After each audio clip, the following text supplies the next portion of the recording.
President Trump is hosting El Salvador's President Nayib Bukele at the White House today. The two leaders have become allies as the U.S. ramps up its deportation efforts to the Central American country. President Bukele's visit comes as the Trump administration pushes back on a Supreme Court order to facilitate the return of a Maryland man wrongly deported to a prison in El Salvador. Today, President Bukele told reporters he has no intention of aiding in that process. How can I return him to the United States? Like, I smuggle him into the United States, or what do I do? Of course, I'm not going to do it. It's like, the question is preposterous. How can I smuggle a terrorist into the United States? I don't have the power to return him to the United States. A lot to unpack there, so let's bring in CBS News White House reporter Olivia Rinaldi. Olivia, the Trump administration says it has no legal obligation to return Kilmar Abrego Garcia, the Maryland father who was deported amidst this administrative error, despite the Supreme Court ruling that steps must be taken to bring him back. So what else did we hear from members of the administration and from President Bukele today?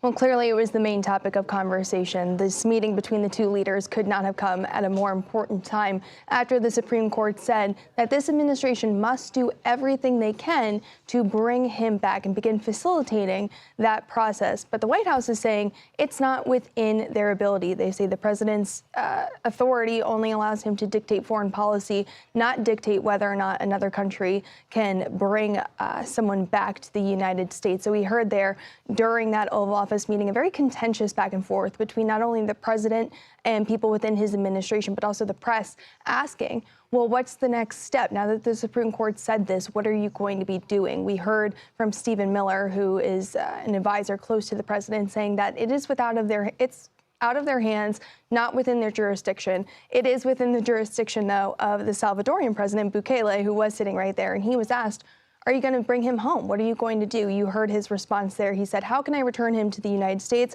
Should I smuggle him? He said, of course, I'm not going to do it.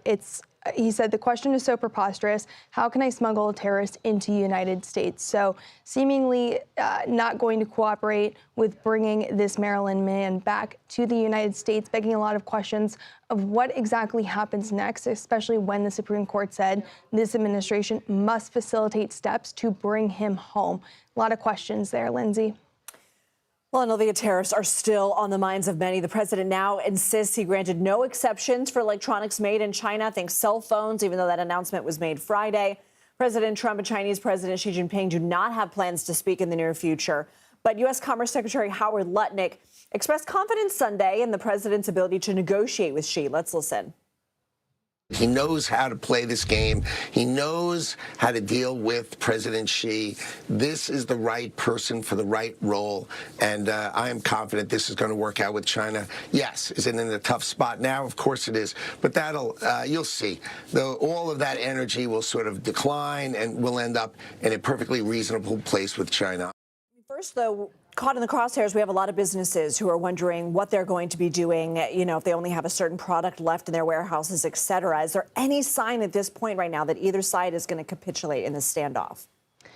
No sign of that yet, Lindsay. It does look like this is going to continue being confusing. Of course, we heard Friday that the tariffs would go up to 145% on China. Before, they said they would be excluding those electronics. And those electronics make up about a quarter of the trade that we get from China. So a lot of those businesses asking the same question, what is going to be going on? We also heard from Trump today where he said that there will be more tariffs coming specifically on semiconductors. Now, we get the majority of those, not from China, but from Taiwan, and that's under national security reasons that we do that.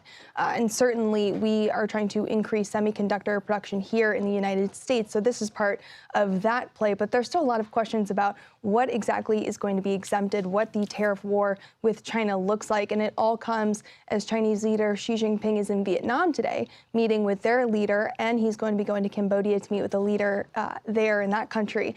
Certainly as Trump is looking to target those countries as well with those reciprocal tariffs that we've now seen staved off for another 90 days as they're looking to make a deal with those countries. But a lot of questions about specifically what this trade war will look like as Trump is continuing to ramp up tariffs against China. All right, Olivia Rinaldi, thank you.